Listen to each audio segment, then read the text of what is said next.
Hello. Good morning, good afternoon, good evening. Thank you so much for being here today.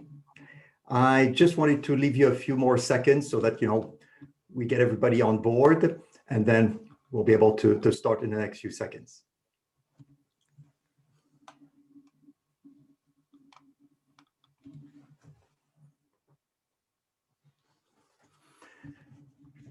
Wonderful. Thank you so much.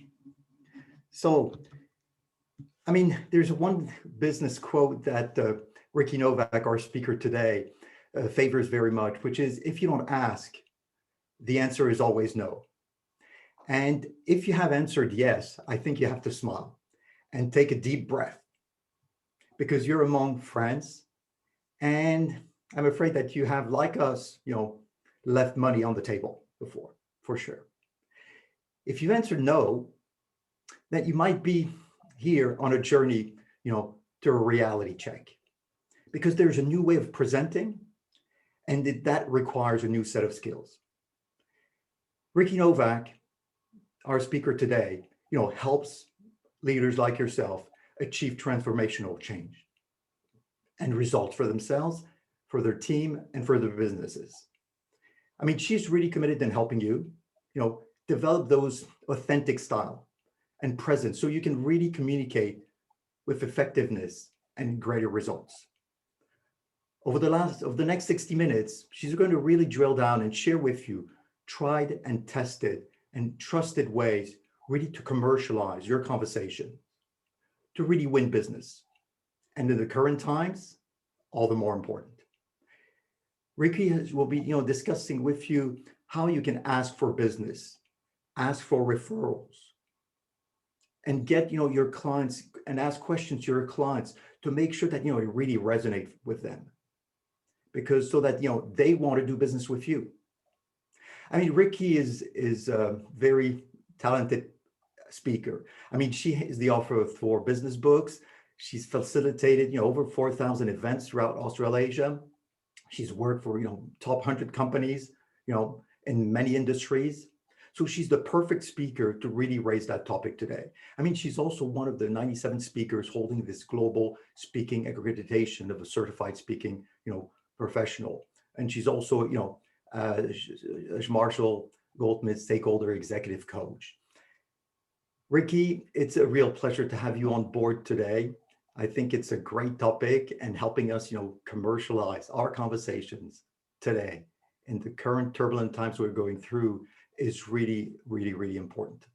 So please tell us more, and we're really excited to hear from you and sharing that with our attendees. Thank you very much. I'm excited to be here, everybody, and thank you so much for the opportunity to share with you some thoughts, ideas, perspectives, and of course some of the challenges that go along with commercializing conversations. Before I get into the depths of it, I just want to say to you that what's really important right now is for everybody to just take a deep breath and say, it's different sorts of times, and we've got to manage those times in the very, very, very best possible way that we can. And I'm very excited you're here, because it takes guts, it takes courage to come forward and say, I'm not sure if I'm doing everything right. I'm not sure if I'm doing some things right. And I just might like to do some things even better. So you might be here because you want to really accelerate your commercial results. You might be here because you're making enough money, but you still want to make sure there's a pipeline going through. Or you might just be here because the topic sounded good, you wanted to connect with others, and you thought you might just drop in. Well, whatever reason you're here, I'm really glad you're here, because in my experience, we can never take for granted or get complacent with business. And wow, wasn't last year really an exercise in shaking up everything that we did, everything that we knew, and being unsure of what's to come. In the volatile market conditions that actually sabotage many commercial opportunities, especially things like holding on to your client's relationship, holding on to your culture in the business, managing your team and looking after the productivity as well as yourself. Staying in touch with real people, with the real you, and people who care is getting harder and harder all the time because of the virtual distancing, because of the fear of going back into the workplace, or even fear of meeting up with clients and colleagues again. So these are real fears that we have to take a breath and think, yes, they exist. Yes, I can't put the genie back in the bottle and say it's going to all be better in a minute. And yes, I need to put my hand up and say, I've got to understand my client's risk profile and my staff's risk profile in order to give them specialised support. And that's exactly where you can step in, because in the event of you not being able to step in and step up, we're sitting on that precipice now of either going forward and making sure that we've got traction, making sure that we've got energy, making sure that we've got authentic communication, or we're just going to fall over.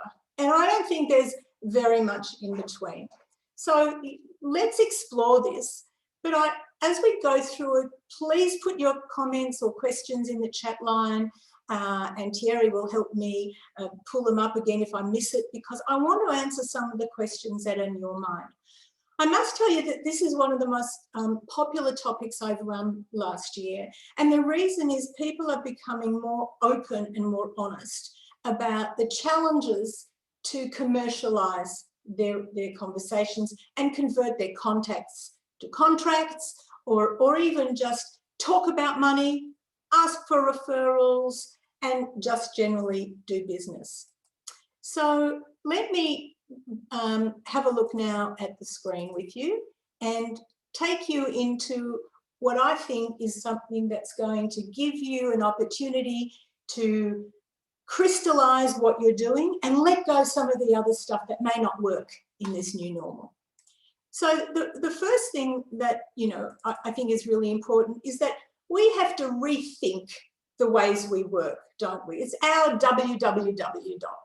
We've got to rethink what we do, how we do, what part of what we did works, and what part of what we do maybe doesn't work as well, and then leave this gorgeous space in between for curiosity and listening and doing things even better. Because we have to be different. And, you know, right now you're coming from different offices in different countries. You've got different global footprints. You've got different local fingerprints. But whatever you do, you have to make it yours. So much so that you've got an individual perspective, and your clients know what you stand for. Because business is predicated now on relationships in a different way than it was. And what we have to do is find out that it could be, you could be law firms, you could be whatever you are. And if you are a global firm, an accounting firm, a law firm, a bank, you've got a small business, a big business, it's going to be by your numbers that's going to make you different. Ricky, So, would you mind going in full screen, because that might help people to really... Oh, I'm so sorry. No, that's okay. That's okay. Okay, thank you. All good. Thank you. Okay, that's much better too.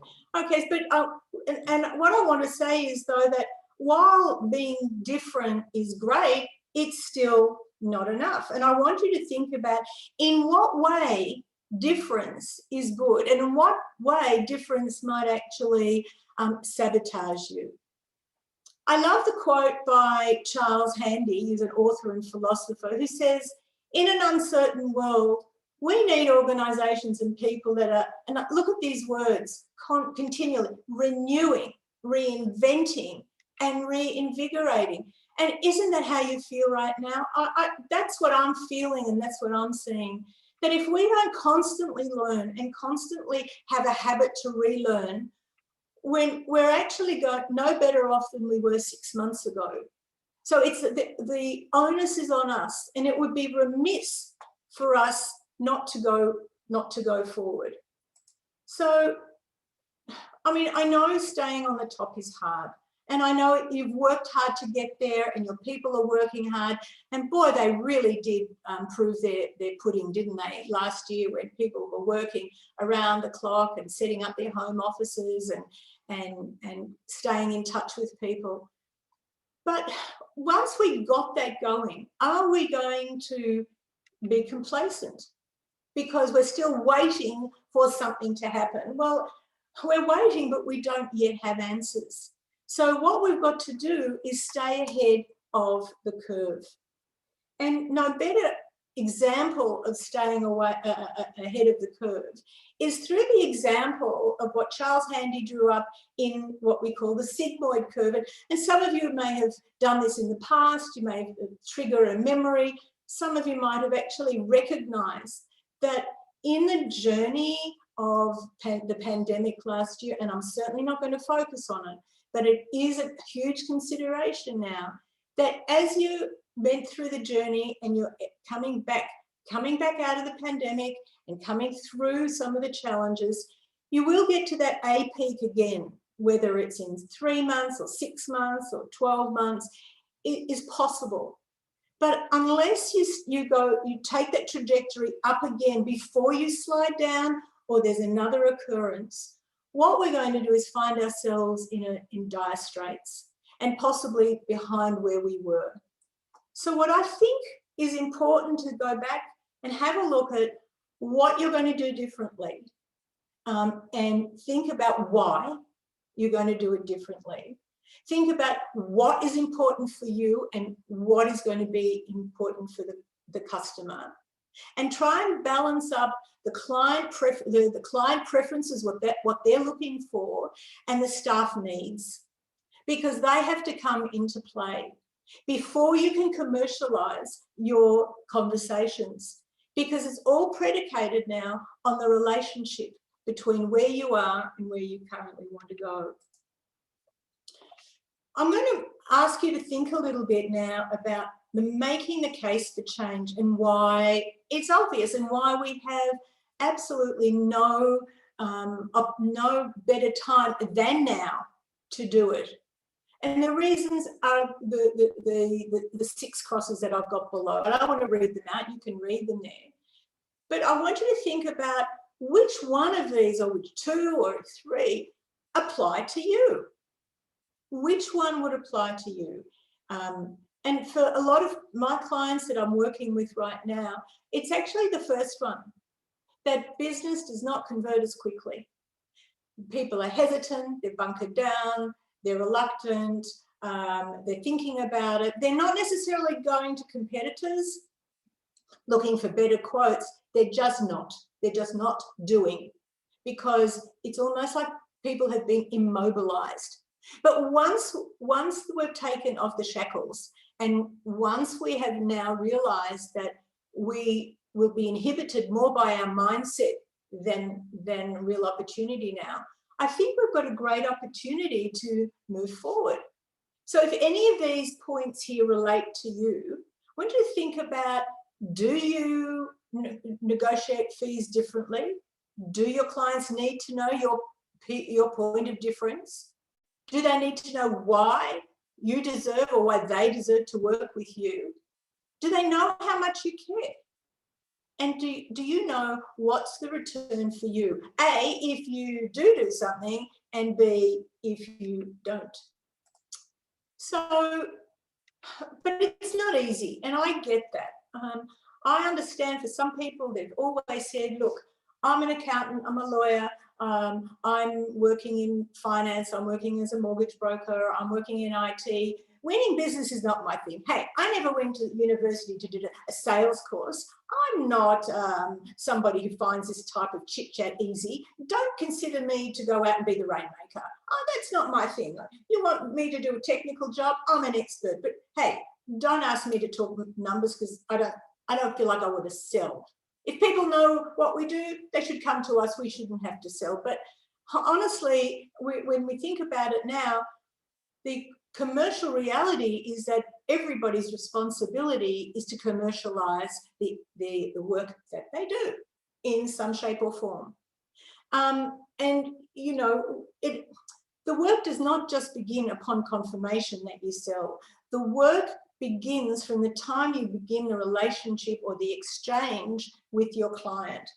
So don't underestimate, is my first key, is don't underestimate a first point of contact, a first sniff of business, a first relationship, a first email, an inquiry is your first point of commercializing that conversation, predicated on the person's perspective of you, your response, your attitude, your genuine care, something in there. They're going to be looking for subliminal signals, and we don't want them screaming out at them, especially if it's not the signal that you intended to give. So it's not easy, but when we think a little bit about how we can do it, we can make it more comfortable. And I would say that if you can be more comfortable in commercializing early on, you don't have to sell anything, because the value that you deliver early and often is the value that they buy, not the price. They're not buying you on price, they're buying you on value. So my questions are these: how are you going to win business, support your business, and emerge stronger? And these are the questions that are going on in the minds of many, many thousands and hundreds of thousands of people as they try and keep their businesses going. Well, my first question or comment to you is we have to go beyond the current skills and biases of today. I was never trained in that. I don't like sales. It's not my thing. I'm quiet. I'm not quiet. It's not my job. There are new skills, like the skills that we're all on now using our technology, the new skills of negotiation, the new skills of marketing that everybody must be part of. But here's the thing: learning skills without learning about your client comes at a risk. Because if you apply the wrong technique, the wrong tool, the wrong communication style to the client, it's going to backfire. Because then they feel is, oh, gee, that sounds like it's an everyday pitch. We're not out to pitch. You don't do pitching. What you do is showing the value. So let's have a look now at the 4 types of clients that you would need to commercialize your particular conversations with. Now, I've done a lot of research over the 12 months, and I've come through with these 4 categories that I think really make sense. And this was highlighted to me by a mentor of mine, Alan Weiss, in the States, who also talked about right now the most important thing is to resonate with your client. That means stop, take a breath, pause. Who are they? Not who were they, but who are they now? Do you fall in love with your client now for where they are, not where you think they should be or have been? Because if we can understand the future of the client, we have a better chance to build the rapport that builds the value, that builds the relationship, that builds the business. So let's quickly have a look at these, the 4 areas. And as I go through this, you might like to take some notes and write down under each of these categories. Take a snapshot with your phone if you like, and write down under each of these categories which of your clients by name or company fit in these categories, because this will tell you how to go. So your ideal client, they love you, they pick up your phone calls, they answer your emails, they meet with you if they're lucky enough to meet with you, they will respond to your recommendations, your feedback, and if you come to them with an idea or a project or a concept or whatever, a new product, they say, gee, thanks, that's great. What do I need to do to make this work? Now, we all love ideal clients because they love us and they value the work we do. It's hard to make sure all of our clients fit into that category. We would hope they do. They're not always like that. Let's have a look at the next one. They're hesitant clients. They still might love you, respect you, want to work with you. They're considered, they've bought from you, your products, your services, whatever it might be. But right now they're sort of going, sure. And you know what? Fair enough. We can't force people to buy from us if there's a backstory, number one, a backstory that we don't know over and above what we think we know. So it's our responsibility to say, if I want to commercialize a conversation with a client who is hesitant, what do I need to do to unpack that fear or that reluctancy a little bit better, a little bit more, chip away bit by bit to break away the hesitancy. Now, they may never convert to become ideal. They may, in fact, not do business with you yet. But by building that trust and by building the foundation of a relationship, we can move from hesitant to happier. And happier, hopefully, takes you to ideal. So you might have a few clients in mind now that you're starting to put in these categories, or a couple of clients that you'd like to target, and that's a fair call. Right now, there's also two other categories. One is the hunkered down. It's otherwise, go away, don't email me, don't send me anything. I don't want to get any LinkedIn anything from you. Just go away and leave me alone. I want to put the doona over my head and not come out for 6 months till all of this is over. Now, what we don't know sometimes is that they may have a propensity of being like this beforehand. Sure, the pandemic may have triggered it, but they've hunkered down for now. Now, you might say, well, can I commercialize a conversation with someone who just doesn't want to know me? Well, what do you think? Let's look at it from two perspectives. On the one hand, you could say, I could leave them alone and come back in 6 months, hoping that they will remember me, hoping that they'll say, oh, hi, yes, I was a bit hesitant and hunkered down before, now I'm ready to buy. We're hoping that, but hope is not a strategy. And a lot of people suffer from, addiction to hopium, as we say. It doesn't usually work. The other factor is hunkered down does not mean that we forget people. It still means we care. And maybe the way in which we were targeting them or calling them or conferencing with them is not necessarily what they want right now. But we've got to ask, in what way can I support you? In what way would you like me to keep in touch? Asking the tough questions rather than presuming that we can just go away and come back in 6 months and they will love us. Well, it's a great concept, but it doesn't often work. So think about, on the one hand, you could go away and come back and they may remember you, or in the meantime, they may have reared their head again and found business elsewhere if they don't hear from you. So finding out their sweet spot, their motivators, what's important to them, family, business, industry, they're the little triggers that we genuinely have to care for and care about. And the last one is the interested category, those who are going, that's interested, tell me more. They're not saying to you, I want to buy from you, but we still have a chance to commercialize it in some way, maybe not then, maybe not tomorrow, but somewhere along the line. They are interested, and the word that I love to use in here, and I'll bolt it on now, is curious. If they're interested, they're genuinely curious. And if you haven't got presenting to them anything that makes them go, oh, tell me more, oh, I never thought about it like that, or, then you're at risk of not being able to commercialize with them. They're a great client to work with. I love the interested one.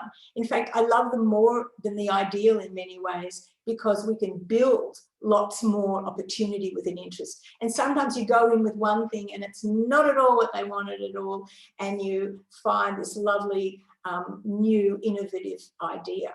But you can only do it when you pique their curiosity. So find out, what are they curious about? What would they like to know more about? What would make them go, wow? And I think that's all our challenges right now. So the problem is that if we look at what was easy, the dying practices just now are jumping out of us.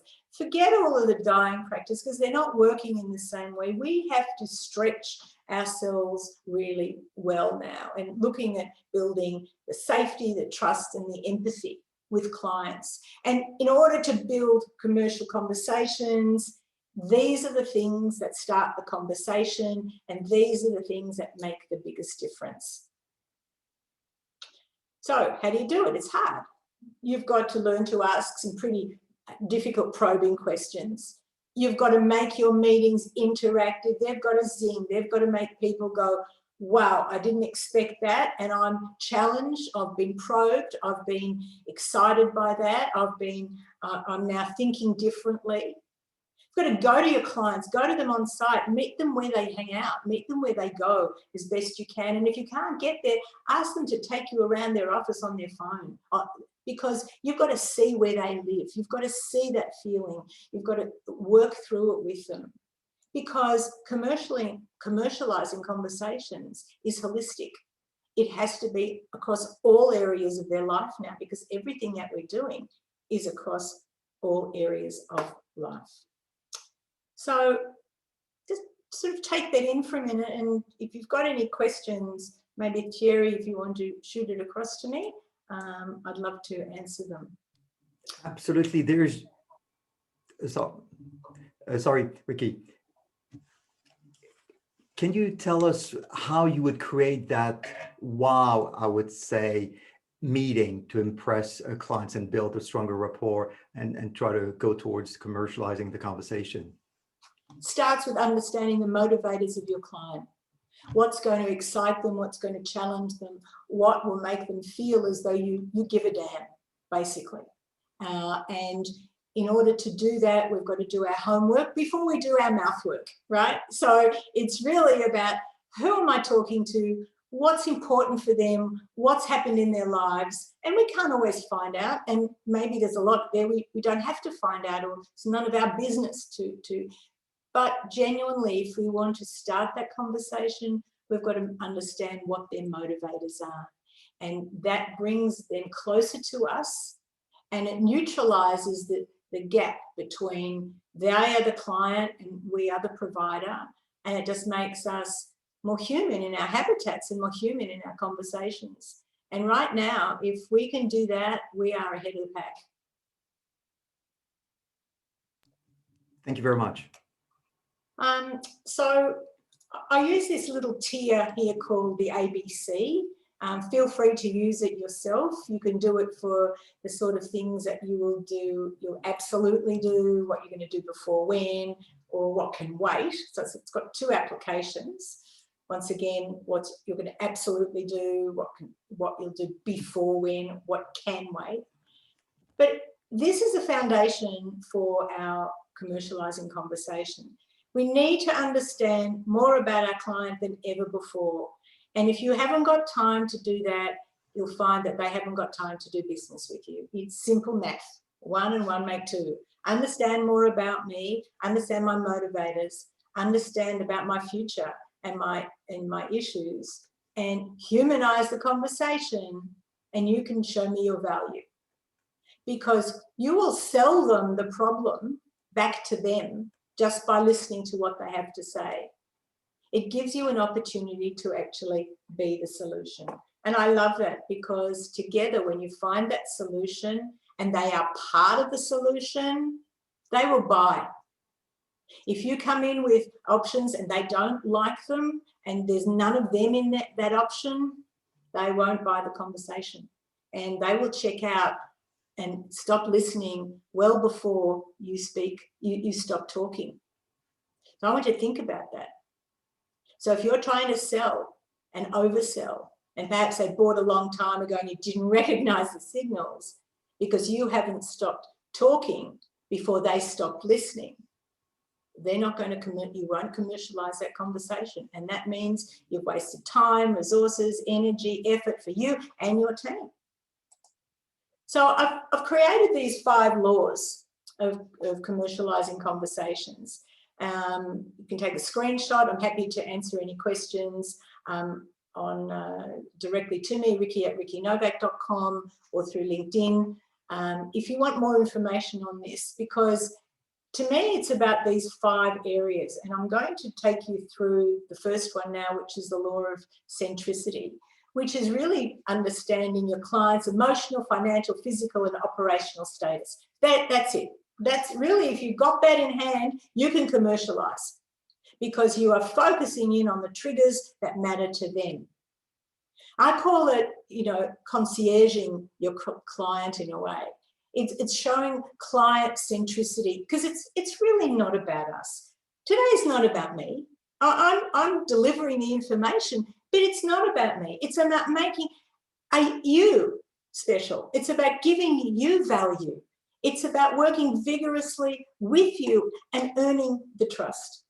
So I want you to think about, are you client-centric, and do you know that they feel that is it about them? So these are the questions that I encourage you to start thinking about before you start asking your client anything about their business, anything about their work and their project or money or whatever it might be. And you might scan these now, and then there's probably one or two things in there that jump out at you and go, I probably could do better on that one. And for sometimes it's the second one here that most people, hand on heart, say, you know what, that's me. My mood, my stress, my fatigue gets in the way of making the best decisions. I go to the client, I'm in a cranky mood, or they haven't bought from me before, and I just feel like I'm wasting my time. Or there's no one else to do it, so I've got to do it. Or actually, I don't like them very much. Been there in that situation, and you've still got to try and commercialise it because there's a commercial imperative for your business to make budget. So these are some of the questions, and you might have a whole lot more. But before you go into the next meeting with your client, I really encourage you to think about what's going to get in the way of you having the best connection with the client. So think about what you need to do, dream with them, fall in love with their future, anticipate their needs. Don't be the fountain of all knowledge and give advice straight away.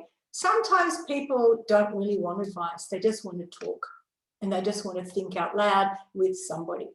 So if you have a habit of giving advice and throwing it out there because you know the answer to the problem, try something different. Just try and suspend it early and be a really good listener. Debrief, often, deeply, clarify, paraphrase, really concierge your client. Reiterate, reflect, review. They know you're smart. You can leave your brilliance, I say, leave your brilliance in your briefcase, because you wouldn't be in the room with them if you hadn't earned the right to be there. So it's not about proving any more to them. It's about letting them understand what they need, and you are the trigger to help pull it out of them. And by together designing the response, they feel more empowered, and basically they feel ready to commence work a whole lot easier. So collaborating with the clients, reaching others, and making yourself available are the key points that I like to share with you that are really important. The second law, and you might have others in there, so shoot them through. I'd love to hear what they are about how you concierge your clients. So share them with the group. It'd be great to hear.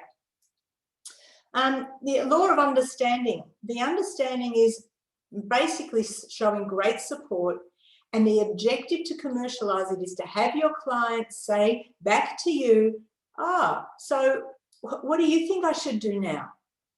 In other words, they feel you have understood their pain, their challenge, their opportunity, their dream, and they're looking to you as an advisor, as a product developer, to help them solve that concern or issue or opportunity.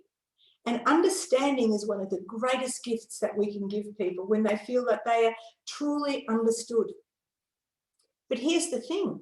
I love this quote by George Bernard Shaw, don't you? The biggest single problem in communication is what? We think we've done a good job. We think they've heard us. We think they've understood us, and they're scratching their head going, yeah, okay, but we don't really have the same perspective on that meeting. I walk out thinking I've kicked goals, and someone else is going, I didn't understand the word she said. Been there? Happened to you? Either way, well, I think it's happened to all of us. So here's the thing. It's the client centricity is really important.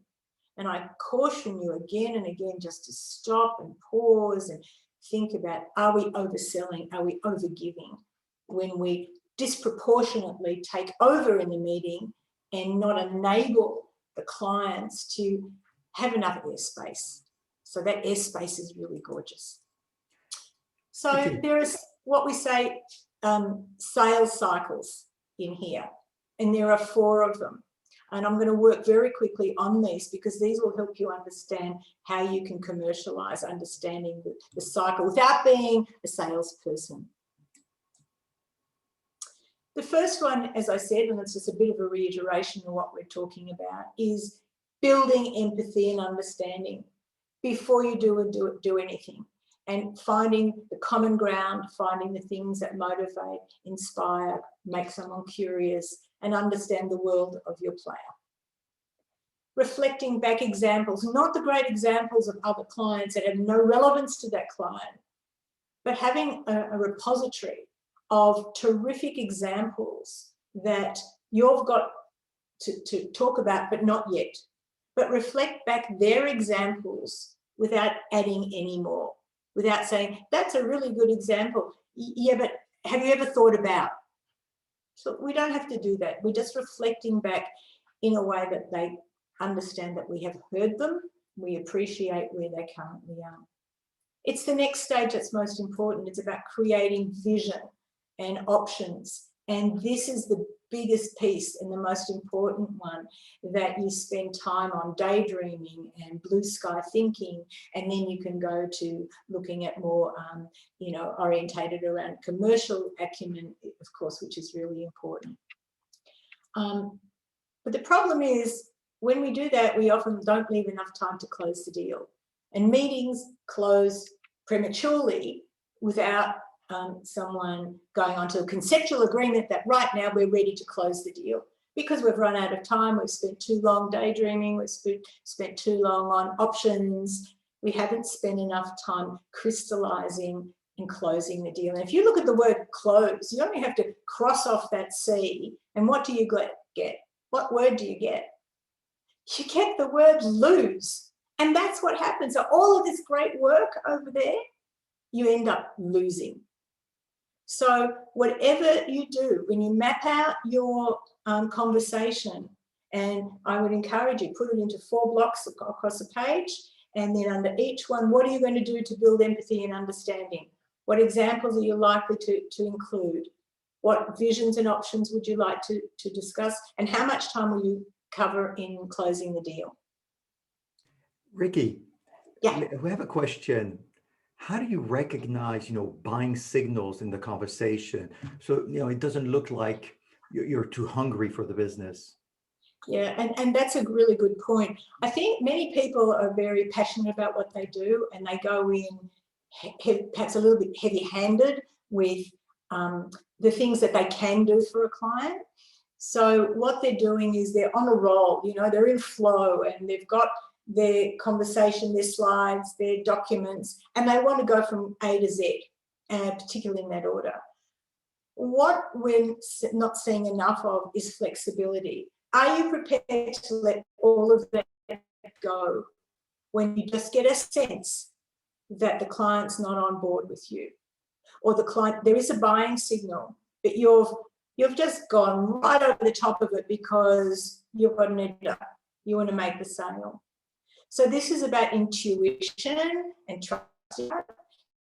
This is about really looking at body, eyes, body language, pausing long enough, paraphrasing long enough, just checking in. From what I've said, someone said, are you feeling, comfortable with this, with where we're at right now? Lots of probing questions that go in that space is the best way to recognize the signals. And if you're not getting a signal and you don't think there is one, ask. I'd just like to check in. From what I'm saying, is it making sense right now? You don't have to be a mind reader, but you have to ask the questions that give you, intelligence. Are you on the right track, or ditch everything and start all over again? And I've done that too myself. done it on the platform, in keynotes, I've done it with clients. You have to be prepared to trust yourself in your content, in your knowledge, that you can be playful with it and it's not scripted. And Ricky, maybe one more question.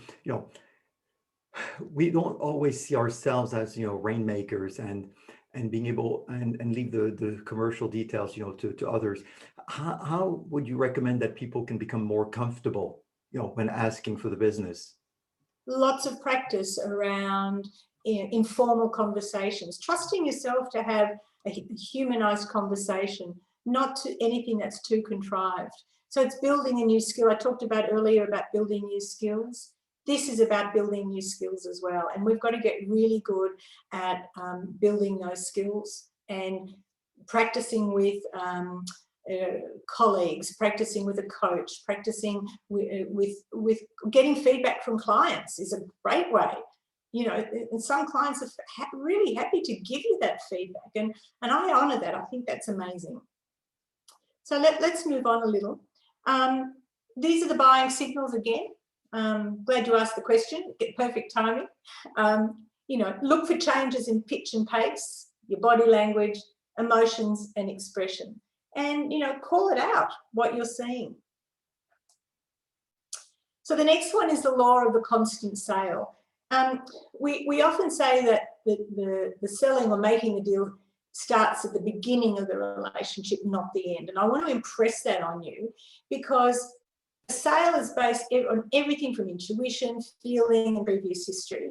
And it's really true. If you think about it, within a couple of minutes of even coming on air with me tonight, you made up your mind whether or not she might be worth listening to, or there's something about her, or there's not. And that's a fair call. And that's how we're wired. We are wired to have a feeling about something. So the sale is the same thing. Do people want to work with you? So why they're not getting that sense is they don't ask for the business. They leave the conversation prematurely. There's no outcome. They hedge around asking for the business. They don't expect to successfully close in the first place, and they don't know how to. And they're the biggest issues. And if you look at the statistics around that I've got from some of Australia's top leading sales strategist, Brad Tonini, for one, he said that this is what goes on in many organisations and with many salespeople, because sometimes they just don't even expect to get that business. So the challenge is most people don't even know the extent of the services you provide. They may know you for a niche area. They may not know the other 20 products that you have or sell or do. And it's about educating people differently, making them curious, keeping them in the loop. As long as it's aligned in the best to your knowledge and the best of your ability, that it's about them and not about you. So this is an important one too, and it's called the law of talking value. And the value we bring, and I alluded to this a little earlier when I said people buy you on value, they don't buy you on price. So when somebody says, how much do you charge? And people default to, oh, my fee is X or it costs X. And you're not ready to actually do that because you know it might blow you out of the water. You don't have to answer the question in the same way. I don't think we're even ready to talk about price yet. There are lots of other areas we need to explore before I can determine what the right program, what the right product is, what the right approach might be. Do you mind if I ask you a few questions before we get there? But that's the skill. That's what you've got to talk about, value, and not feel coerced into having to giving a ballpark figure when you don't have enough information to actually do that. And it's difficult because you don't want to lose the business and people want to know a bottom line. But you can stall till you get enough information to give you an answer that says, well, it sounds like, it doesn't sound like you've got a $10 million problem. In fact, it doesn't even sound like you've got a $2 million problem. But it's somewhere between, I would say, a 1 and a 2. Is that what you were thinking? And if you've got the courage and commitment and you've got enough understanding of the client itself and you know their pain point, then you're ready to have those conversations. But if you haven't done your homework and you go in with a comment like that and they go, whoa, you don't know what you're talking about, you don't get a second chance. So it is really about the value that you bring, and you pull out the value rather than the dollars. So how are you going to differentiate in the value? It's a hard one, but you don't want to not do it, because look at the consequences. You fail in all of these areas. So think again. Value is not a number, it's a feeling. It's subjective, it's got little to do with cost.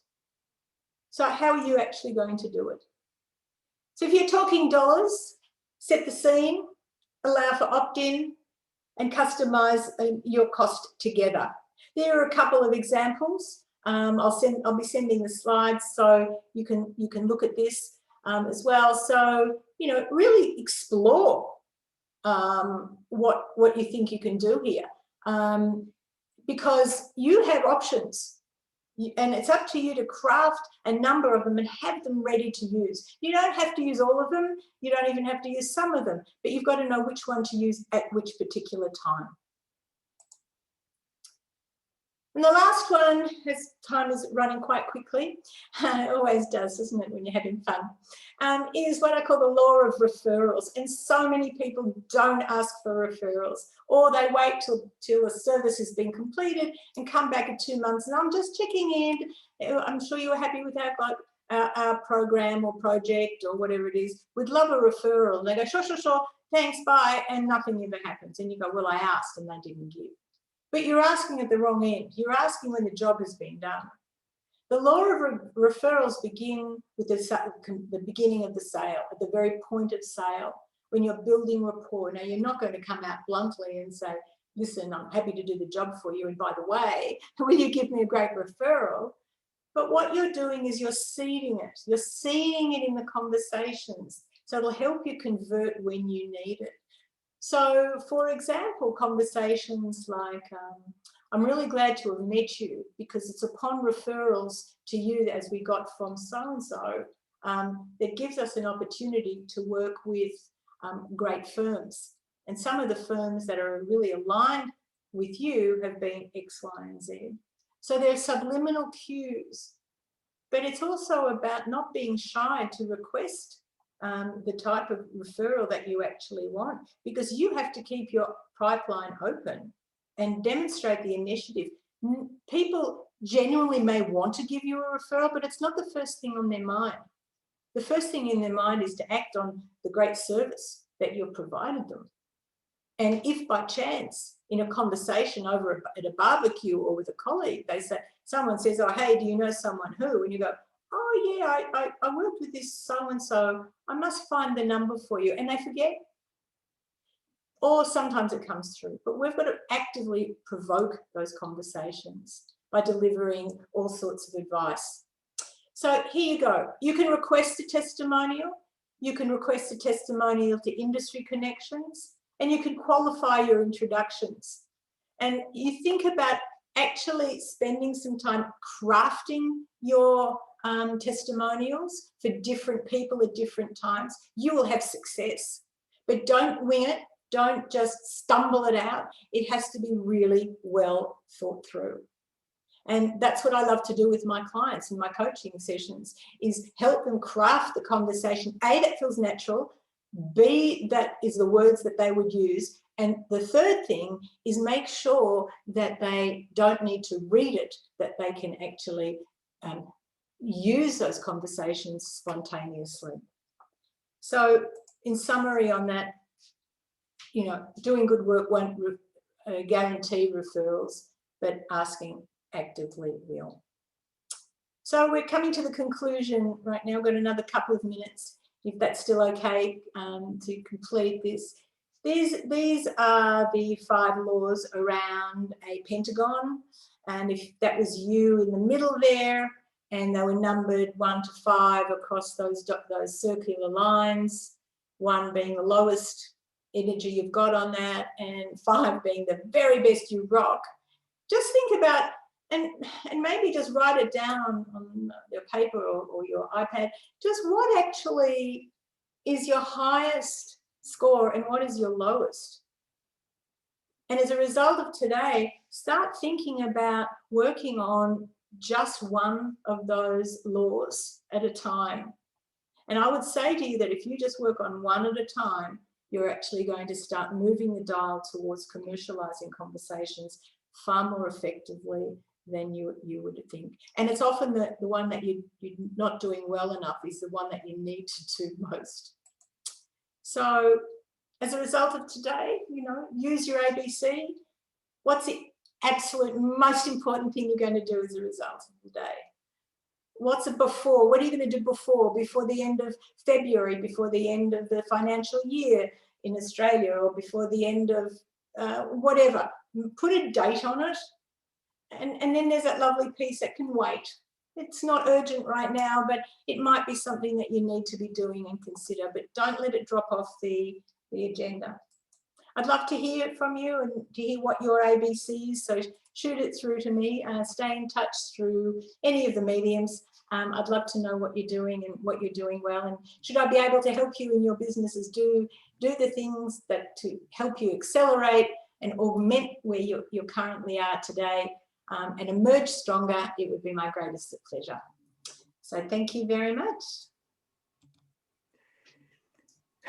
Ricky, thank you so much. On top of it, you know, for your topic and the fact you really forced us to look at a different perspective, I think the color orange that you're wearing is absolutely perfect. So thank you so much. I mean, we have at least two questions. The first one is true, you know, one of the attendees, but I think we all feel the same, is, you know, we're not so proactive on referrals. And could you share with us what you feel are some of the best practices that really work, so we can, you know, gain from your expertise on referrals? Sure, I'd love to do that. And I understand it's probably the most sensitive topic of all, because it's hard to ask for a referral sometimes. So just go back to thinking about every time you have an interaction with a client, you have got an opportunity to subliminally send a message to that client that on referral by so-and-so, you've had some work elsewhere and you want to share something about that.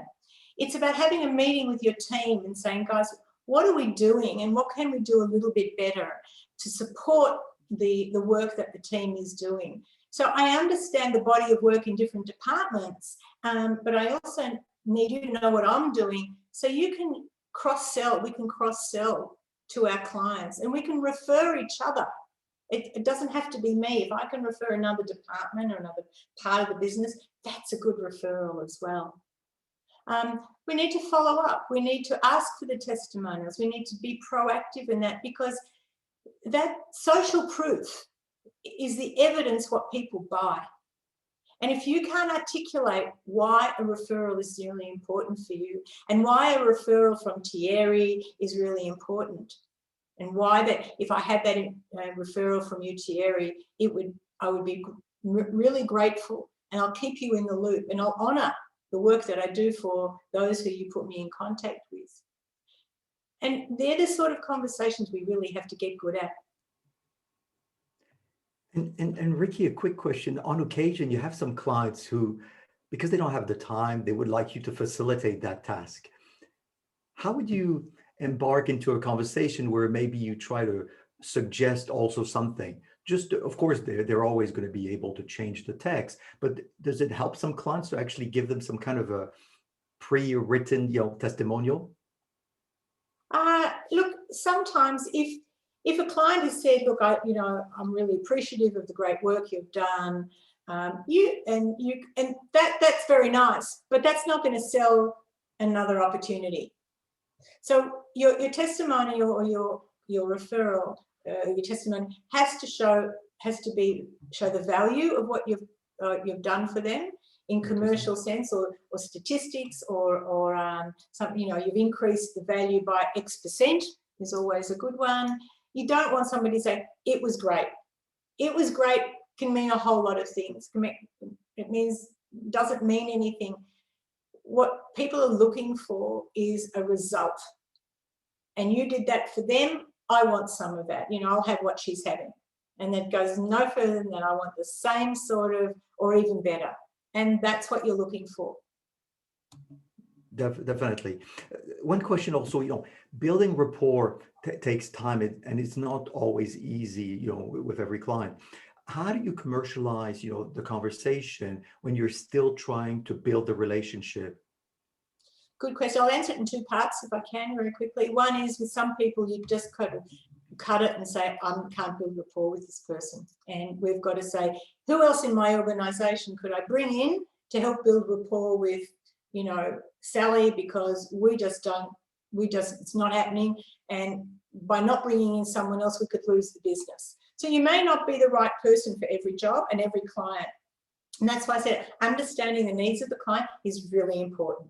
So if you're not the right person and you find you can't build that rapport, call it perhaps early on some occasions, and then actually say, have the conversation with that person to find out a little bit more about what seems to be missing in our conversations that you would still like more of. Is there something I still need to know about you, Harry, that I'm not yet aware of, that still, I just get a sense that there's a bit of a roadblock? Ask the questions, because sometimes people will be hesitant and they don't want to build rapport at that time. Don't necessarily read it as a forever. We could get a signal that they don't want to know us, but it could be just what's going on in the backstory for them. It's always good to have another party come into those conversations to get a sense of what they're seeing as well. We're too close to that. We can get it, take offense or just say, look, they don't like me, or they don't like our product, or I don't like her or him as well. And I think I think we owe it to the business and owe it to each other to find out how to build rapport. And it could be something that we just missed early on in the conversation. Ricky, thank you so much. And what I also really loved is the fact that, you force us to also reflect, on the action plan, because ultimately we can, easily be guilty of, forgetting to basically take action.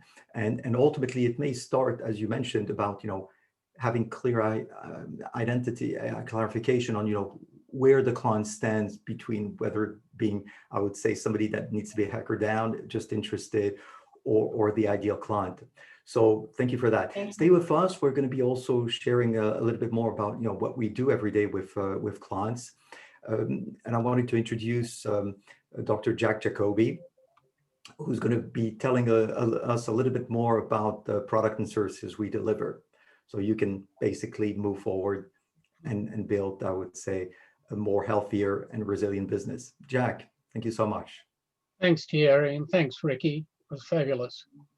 Advisory and mentoring focuses unashamedly on helping its clients, but there are three principal ways that we help them. We provide advisory teams, which is if you like, a substitute for the advisory board. The thing that is different is that the experts that sit on the team are experts that have been identified to help the client with specific issues. The other big difference is that the advisory teams meet with the client organisation and its executives as frequently as the client organisation and its executives require, which is quite different from an advisory board. An advisory team structure can not only provide ongoing support and assistance, but it is relatively cost effective compared to an advisory board. So that's the advisory team structure. It's composed of subject experts, which we also provide. We cover over 300 areas of expertise that our subject experts provide. And when I say subject experts, You saw one today in Ricky, who's amazing in her space. And we have a lot of other subject experts who are amazing in their spaces. And the other area of assistance that we provide is providing a very senior, very experienced mentors who focus on the senior executive end of a corporation. We operate differently to other mentoring offerings in that our mentors are available whenever the client requires it, and they're available in confidence. And what that means is that apart from the CEO or the board, whoever it is that has secured these services for their people, nobody in the organisation knows that our mentors exist. And that's important because when an organisation knows that a senior executive is being coached or mentored, they ask themselves, why? What's wrong with them? And it tends to degrade their reputation within the organisation. Because nobody knows that we exist, all the good ideas that come out of the mentoring and the mentee relationship come to the organisation authored by the client. So it enhances their reputation rather than degrade it. So if you have any questions about these services, or you wonder how these can be applied in your context, please don't hesitate to contact us at the email that you see at the bottom of the screen, and we'll respond to you within about 24 hours and set up a time that we can have a chat to you with you. An example of the other things that we do include what you've just seen, the webinar program that Ricky provided today. We have ongoing sessions that Thierry will mention. Back to you, Thierry. Jack, thank you very much. It's true that, and what's also something that, clients appreciate is the fact that, behind every client we have a director of the business who's going to be working with, the advisory team, the expert or the mentor. And it's the power that, you have behind the fact of working together so that, we don't leave any stone unturned and we bring critical thinking at all times.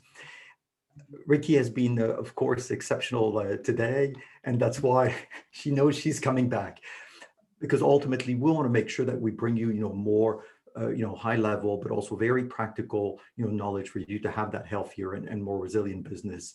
And so she's going to be coming back next week, and it's about delivering digital presentation, because it's true, we had to go digital. It's something which unfortunately not everybody feel comfortable in. So I think, Ricky, we're going to be really enjoying another session with you next week. So make sure you pump the energy, and we're going to be delighted to have you on board. And before we finish, I just want to remind people that you have always the recording available if you can't join, of course, the live session. And you can always ask your friends and colleagues to register on the website for that. And what we want to also make sure is that you go into the action mode, because I think the last thing we want today is to hibernate and not think about how to move forward, how to pivot. And therefore, if you have any question, you can give us a call, you can send us an email. We've also have a specific page you can direct to, and it's the bit.ly link. So feel free to reach out to us through that link. And Ricky, what I wanted to do before we finish is, maybe I loved your quote you gave us. Is there maybe another business quote that you would like to share with us that you love, that you treasure, which can relate, of course, to sales, commercializing, conversation, but could be a different topic? And before we finish. Sure, there's one that comes to mind quite often, and it's so simple and we don't use it, which is, if you don't ask, the answer's always no. So, and that's something that I hold dear to me, because early in my career, I was perhaps a bit intimidated to ask for the business, ask for the photo to be done, ask for the testimonial, ask for whatever it might, ask for more support. And then I thought, well, I've only got that because I didn't know what would happen. But I found that once I asked, 90% of things were easy to do. And it was only my mindset that stopped me. So I do encourage you, you know, if you don't ask, the answer's always no. I agree that, you know, it's better to focus on just one and really emphasize the strength of that, because it's true that, you know, ultimately, even if you get the no, you can always use what Ricky mentioned. Use the W's. Why? Why do you say no? Because that's it. We're going to go back to understanding the client and the person better. So I think it's a great way to finish. Ricky, If I just on that very quickly, if people say no and you say, rather than it saying why, we just go on as a coaching technique is tell me more about that. And tell me more gives you the answer that they haven't yet given you enough. So those two little things bolt on together really well. Thanks, Terry. You're totally right. There's never just one way to ask the question, and rephrase it in a more subtle way is absolutely necessary. Absolutely. So thank you so much to all of you attending. We'll see you on the next webinar, and feel free to look at the whole program that we have over the next few months on the website of advisory-mentoring.com. Ricky, Jack, Peter, thank you so much. Have a very productive week ahead. Thanks a lot. Thank you. Bye. Bye for now. Bye-bye. Cheers.